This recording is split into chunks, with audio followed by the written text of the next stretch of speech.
Coisas que eu não concordava dentro da religião da Testemunha de Jeová, mesmo quando eu fazia parte. Oi, pra quem não me conhece, pra quem já me conhece também, meu nome é Kimberly, eu tenho 20 anos e eu sou uma ex-testemunha de Jeová. Mas enfim, eu vou aproveitar que eu tô aqui finalizando meu cabelo pra contar pra vocês, vou fazer essa parte, pra contar pra vocês algumas coisas que eu não concordava lá dentro, mesmo quando eu fazia parte. A primeira coisa a falar, eu acho que não tinha como ser outra, é a questão principal pra mim, assim, que sempre foi a questão principal, e hoje em dia eu entendo também o porquê, né? É sobre o posicionamento que eles e que a maioria das religiões têm a respeito da homossexualidade. Então, pra quem não sabe, né, as Testemunhas de Jeová, assim como, sei lá, boa parte dos cristãos, eu não vou dizer 100% porque eu não tenho esse dado, assim, né? Mas, assim, boa parte dos cristãos consideram a homossexualidade um pecado gravíssimo ali, algo que Deus condena, assim, com unhas e dentes. Eu nem sei se Deus tem unhas e dentes, mas enfim. E pra quem não me conhece, não me acompanha também, eu espero que meu Pertinho Septo tenha feito algo por mim pra eu poder falar pra vocês que, pra quem não sabe, eu sou sapatão. Eu namoro faz quase 3 anos já, mas eu sou assumida há um pouco mais de tempo que isso. E eu acho que isso deixa muito explícito também o porquê, né? Que essa questão era um problema pra mim. Mas essa questão era um problema pra mim até antes de eu me descobrir e me aceitar. E eu vou contar pra vocês o porquê. Eu tinha motivos bem estruturados na minha cabeça, e os motivos se baseavam principalmente no fato de que todos os pecados, não sei se todos, né, mas boa parte dos pecados em que a Bíblia lista e que as pessoas, que os cristãos no geral condenam, que as Testemunhas de Jeová condenam, eles são pecados que eles prejudicam uma terceira pessoa quando você faz.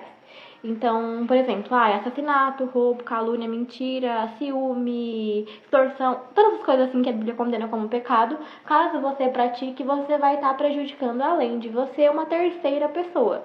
Então, pra mim faz super sentido. Ok, um pecado, beleza, faz sentido. Porém, a homossexualidade, ela não prejudica ninguém, além de você mesmo, né? Porque você que vai estar sofrendo homofobia, tapa na cara, cuspe e tudo mais. Mas, no geral, ela não prejudica ninguém. Ninguém. O fato de hoje eu namorar uma mulher, o fato de, sei lá, da gente ter uma relação, da gente criar uma família, não prejudica absolutamente ninguém. A não ser quem quer ser prejudicado. Porque, assim, se você tá sentindo, aí já é um problema seu. Porque a atitude em si não gera nenhum efeito negativo para uma terceira pessoa. Então, pra mim, não fazia sentido ser condenado de forma tão ferrenha assim, algo que não modificava em nada a vida das pessoas. Uma outra coisa que sempre pegava também pra mim é porque eu tinha bastante amigos, assim, contato na escola, né, com pessoas que eram assumidamente homossexuais. E a minha mãe, ela sempre falou pra mim que a gente não precisava odiar a pessoa e só o ato dela. Mas ela falava uma coisa e fazia outra. Minha mãe odiava todo mundo, principalmente gay. Até hoje em dia ela me odeia bastante, né? Então ela odiava na época já as outras pessoas. E pra mim isso era uma coisa que me, assim, deixava até mal. Eu ficava pensando, assim, sobre o fato de eu estar cometendo um pecado muito grave. Então, assim, eu não conseguia desenvolver esse mesmo sentimento que ela, e pra mim isso era um problema muito sério que eu tinha que enfrentar. E aí, quando eu fui me batizar dentro da religião, né, o batismo pra eles é algo muito sério, então existe uma série de etapas que você precisa seguir até chegar de fato ali ao batismo em água. E uma delas é uma oração de dedicação que você faz ali, onde você promete ali pra Deus que a sua vida vai ser entregue a Ele e toda aquela baboseira. E aí eu fiz essa oração, né, porque eu cheguei a me batizar, e eu me lembro muito claramente, assim, que nessa oração eu pedi pra Deus para que eu conseguisse desenvolver esse ódio contra a prática, contra a pessoa e tudo no geral, que me fizesse mesmo criar esse senso de que era algo muito errado. E hoje, pra mim, é uma coisa muito ridícula de falar, sabe? E eu acho que isso influenciou muito também no fato da demora que eu tive pra conseguir me entender e me aceitar, entendeu? Como lésbica. Porque se eu tava pedindo pra Deus pra me fazer odiar algo e logo em seguida eu descobri que eu era isso, aquilo, então fez um choque muito grande na minha cabeça, nos meus sentimentos, nas minhas emoções. E mesmo depois de ter pedido, eu nunca consegui, gente. Então, assim, que bom que eu não consegui, né? Mas, assim, isso desenvolveu um problema muito grande dentro de mim mesmo pra eu conseguir me aceitar e me entender do jeito que eu era. E é muito ridículo pra mim também pensar que na época eu achava ok, assim, fazer uma oração e pedir pra Deus, que relativamente ali é o amor, pra que eu conseguisse odiar algo ou odiar alguém. Mas enfim, né, gente? Olha, ora. O primeiro ponto que eu vou falar aqui nesse vídeo é sobre a questão que eles têm ali na Bíblia e que também a maioria das religiões levam em conta, que é sobre o fato de a mulher precisar ser submissa ali ao homem. Eu sei que tem 1 milhão de questões ao redor disso, e eu sei que vai vir alguém nos comentários falando assim, ai, mas não é assim, porque o texto fala que o homem tem que amar a mulher, que não sei o que não sei o que. Mas enfim, gente, é assim sim e pronto. Pra quem não sabe, o texto ele foi escrito pelo apóstolo Paulo, e eu tenho algumas questões ali com o apóstolo Paulo, um dia espero resolvê-las. Mentira, o texto foi escrito por ele, e pra quem não sabe, ele foi um apóstolo ali que ele não viveu ali, na época que Jesus estava vivo, ele não era seguidor de Cristo, eu não sei se ele chegou a viver exatamente na mesma época, se um pouco depois, eu sei que ele não chegou, pelo menos não como seguidor de Cristo, a conhecer ele na época que ele ainda estava vivo. Se não me engano, ele era advogado, ou ele tinha algum cargo que se envolvia ali com a corte, com a política local ali na época. Antes de servir ali a Cristo. E aí depois ele mudou o posicionamento dele e começou a seguir. Porém, mesmo assim, pensem comigo, ele estava envolvido ali com toda aquela liderança política antes de servir a Cristo, mas ele estava ali todo envolvido com isso. Historicamente, a gente não tem, assim, tem pouquíssimos registros, assim, ou quase nenhum registro de mulher em cargo de liderança. Ou historicamente a gente tem registros em que a mulher, ela ocupava ali algum cargo importante, ou que ela era, assim, coisa muito importante acima de homens. Normalmente, historicamente, os homens é que ocupavam essas posições. E era de extremo interesse dos homens que isso continuasse, que isso prevalecesse, sem que ninguém dissesse o contrário ou contestasse isso. E aí vocês não acham que parece cômodo demais as pessoas hoje em dia aceitarem algo que foi escrito há 300 milhões de anos atrás, em que um homem que estava anteriormente envolvido com política viesse e escrevesse num livro que era sagrado e que as pessoas não contestariam porque viria de Deus, que a mulher ela tinha que ser submissa ao homem? Tipo, eu acho que você precisa de meio neurônio, 1 neurônio e meio no máximo, pra você concluir que era conveniente demais que um homem escrevesse num texto que não seria contestado que uma mulher ela precisava ser submissa ao homem. Então, assim, o segundo ponto, que eu vou usar até pra reforçar esse, não é que eu discorde, tá?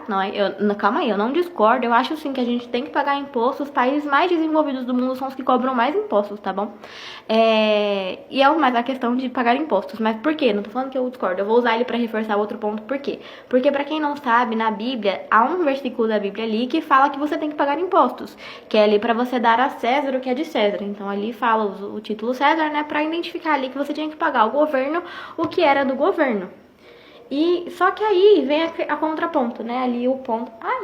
Vem ali o ponto importante. Quem escreveu esse versículo da Bíblia foi Mateus.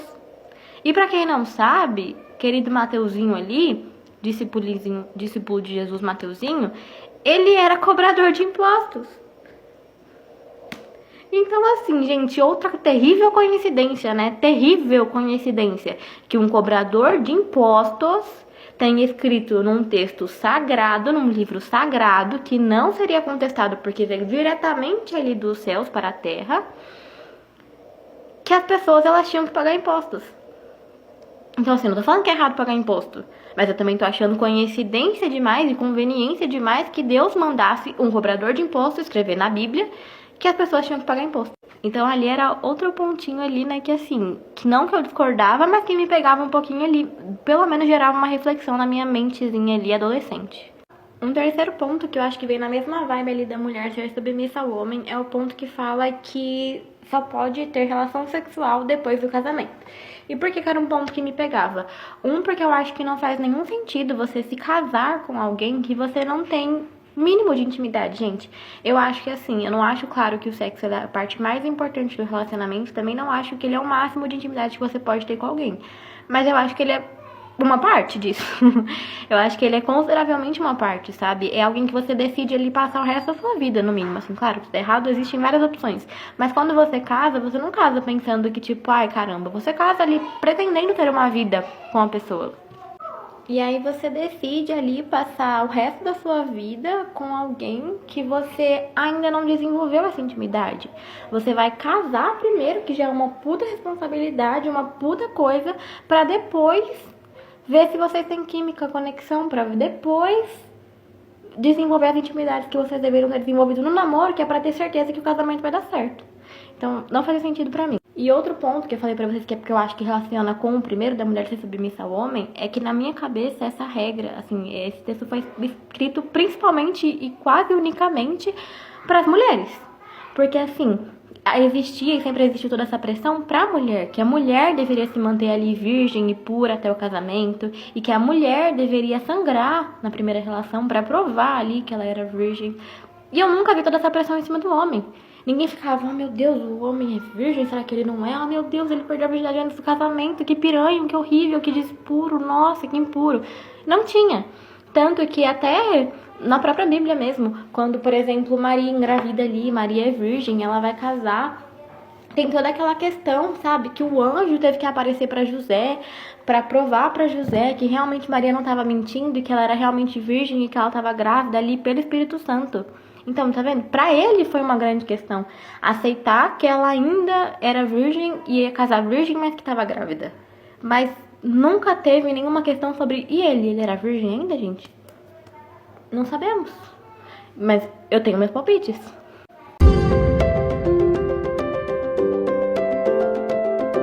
Inscreva-se no canal, deixe o seu like, compartilhe o vídeo, faça a sua parte para ajudar outros.